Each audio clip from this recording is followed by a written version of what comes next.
बहन से हुई जलन, एक दिल छू लेने वाली कहानी। प्रिया, मम्मी मैं आपको कितनी बार मना कर चुकी हूँ कि मैं जिस घर में किसी को जानती नहीं, पहचानती नहीं, उस घर में मैं कैसे शादी कर सकती हूँ। मैं तो ससुराल में बिल्कुल अकेली पड़ जाऊंगी। माँ, पर प्रिया बिटिया, एक न एक दिन तो हर लड़की को अपने ससुराल जाना ही पड़ता है। और ये तो हर लड़की के साथ होता है। ससुराल में जाकर एक दूसरे को पहचानना, सबके दिलों में जगह बनाना, सबसे प्यार बांटना, यही तो रीत है। संध्या प्रिया की बड़ी बहन। मम्मी, अगर इसे ऐसी जगह शादी नहीं करनी जहाँ इसे कोई नहीं जानता, तो ऐसी जगह तो कर सकती है ना जहाँ ये किसी को जानती हो, कोई इसका साथी हो। प्रिया, अरे संध्या दीदी, अच्छा हुआ आप आ गईं। मम्मी को देखो ना, कब से शादी कर ले बोल रही हैं। जब मैंने बोल दिया कि मुझे अभी शादी नहीं करनी, तो क्यों बार बार मम्मी जिद कर रही हैं। संध्या, ठीक ही तो कह रही हैं मम्मी, एक ना एक दिन तो शादी करनी ही है। तो क्यों ना समय रहते खुशी का काम ठीक ठाक हो जाए। वैसे अगर तुम कहो तो मैं तुम्हें एक सलाह दे सकती हूँ। मेरा इकलौता देवर है रोहित, अभी नई नई नौकरी लगी है और माँ बाबूजी उसके लिए लड़की देख रहे हैं। पर रोहित को अभी कोई लड़की पसंद नहीं आ रही। अगर आपकी रजामंदी हो तो मैं प्रिया के लिए अपने देवर से बात करूं। मम्मी, माँ, ये तो बहुत ही अच्छा रहेगा। संध्या बिटिया, अगर तेरे ससुराल वाले इस बात के लिए मान जाते हैं तो तेरे पापा और मुझे तो कोई ऐतराज नहीं। संध्या और प्रिया, तू बता। प्रिया, मुझे क्या पता दीदी, आपको जो ठीक लगे वैसे करो। अच्छा, मैं अभी जाती हूँ। प्रिया शर्माकर अपने कमरे में चली जाती है। प्रिया और संध्या दोनों सगी बहनें थीं। संध्या की शादी शहर के एक ऊंचे घराने में हुई थी। संध्या प्रिया की शादी की बात अपने देवर से करती है।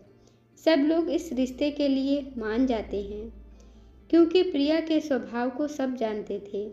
सबकी रजामंदी से खुशी खुशी रिश्ता तय हो जाता है और प्रिया और रोहित की शादी हो जाती है।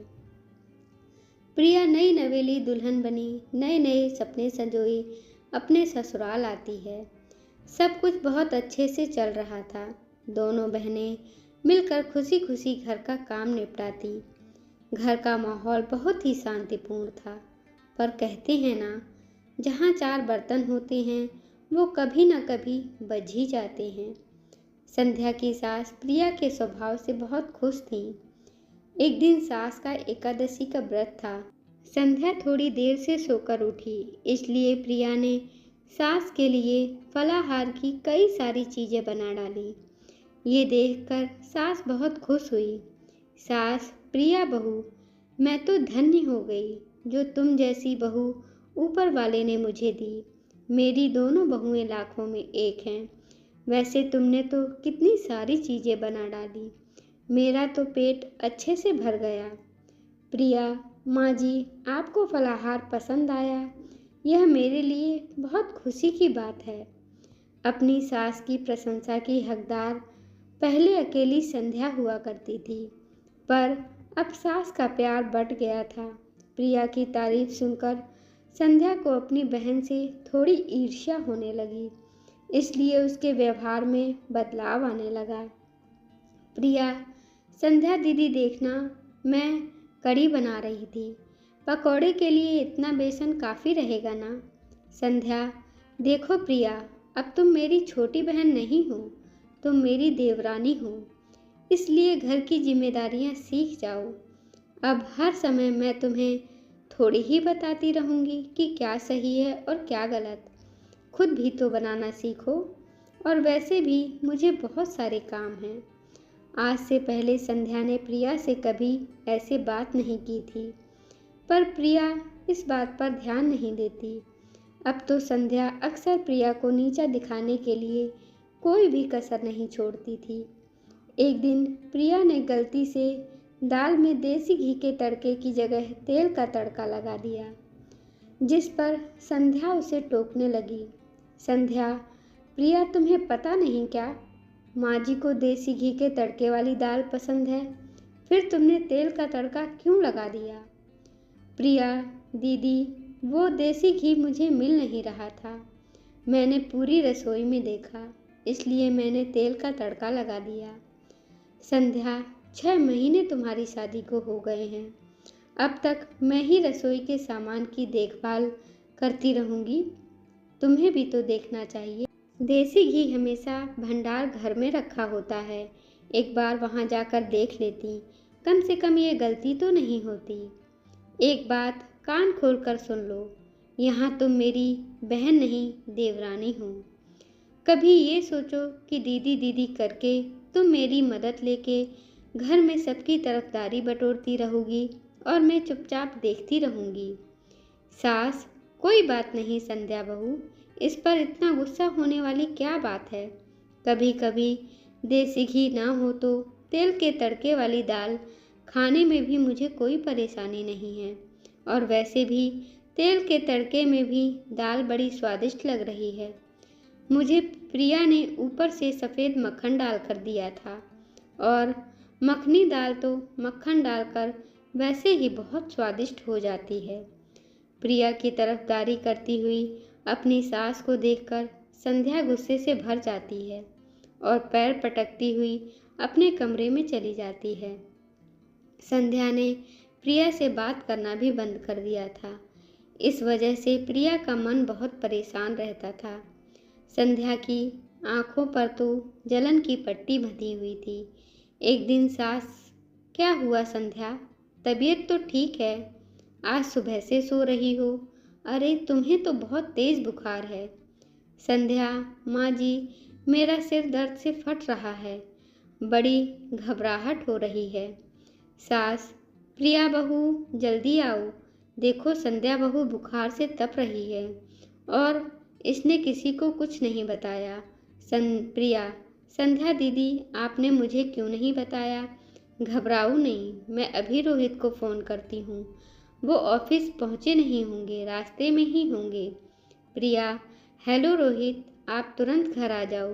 दीदी की तबीयत ठीक नहीं है, वो बुखार से तप रही हैं।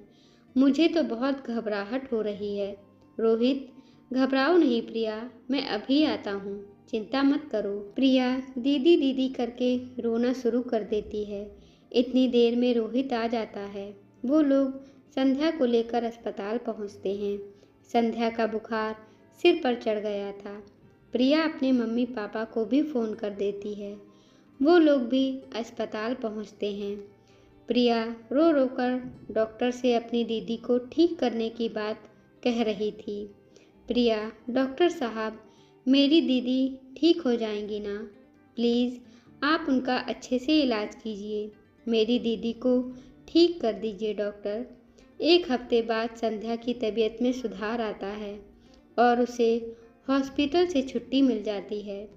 प्रिया ने संध्या की अस्पताल में भी बहुत सेवा की और घर आने के बाद भी उसका बहुत ध्यान रखा। प्रिया अकेले ही घर का सारा काम निपटाती और साथ ही साथ संध्या की भी बहुत देखभाल करती थी। प्रिया की देखभाल से संध्या बहुत जल्दी ठीक हो गई। संध्या भी अपनी बहन प्रिया की सेवा भाव को देख रही थी। संध्या को अपनी गलती का एहसास कराने के लिए एक दिन उसकी सास बोली, प्रिया ने तुम्हारी कितनी सेवा की है बहू, भगवान ऐसी देवरानी सबको दे।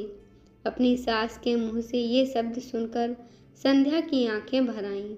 तभी प्रिया बोली, देवरानी नहीं, बहन हूँ माँ जी। बहन में तो ऐसे मनमुटाव चलते ही रहते हैं। जब हम छोटे थे तब भी तो हम झगड़ा करते थे, तब क्या हमारा रिश्ता खत्म हो गया? प्रिया, संध्या दीदी, अगर आपको लगता है थोड़ी बहुत लड़ाई झगड़े से हमारा रिश्ता खत्म हो जाएगा तो आप गलत हैं। मैं आज भी आपकी बहन हूँ, कल भी आपकी बहन थी और आगे भी आपकी बहन ही रहूँगी। देवरानी मुझे कभी मत कहना और ना कभी बोलना। संध्या, प्रिया मेरी प्यारी बहन। प्रिया और संध्या भी एक दूसरे के गले लग जाती हैं। सास की आंखें भी खुशी के आंसुओं से भर जाती हैं। अब दो देवरानी जिठानी नहीं बल्कि दो बहनों का मिलन हुआ था। कभी भी हमें किसी से जलन नहीं करनी चाहिए, क्योंकि इससे हमारे रिश्ते खराब हो जाते हैं और हमें बहुत कुछ खोना पड़ता है। धन्यवाद दोस्तों। आपको यह कहानी कैसी लगी अपना उत्तर कमेंट बॉक्स में अवश्य लिखकर भेजिए। हमें आपके उत्तर का इंतज़ार रहेगा। कृपया हमारे चैनल को लाइक करें, शेयर करें, सब्सक्राइब करें। धन्यवाद।